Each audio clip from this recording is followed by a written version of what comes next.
Ahoj, volám sa Lucia a v spoločnosti DHL pracujem už 2 roky. Nastúpila som na pozíciu skladníka, ale už o pár dní čakám na povýšenie na administrátora. Mojou pracovnou náplňou boli aj služby s pridanou hodnotou, ako napríklad štítkovanie, etiketovanie, balenie tovaru, kladanie a neskôr aj pikovanie. Táto práca mi vyhovuje, pretože je vhodná najmä pre ženy.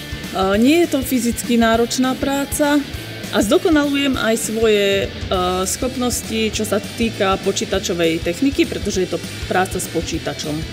Nakoľko je DHL medzinárodná stabilná spoločnosť, očakávam, že sa mi podarí stúpať aj ďalej, pretože DHL ponúka veľa možností.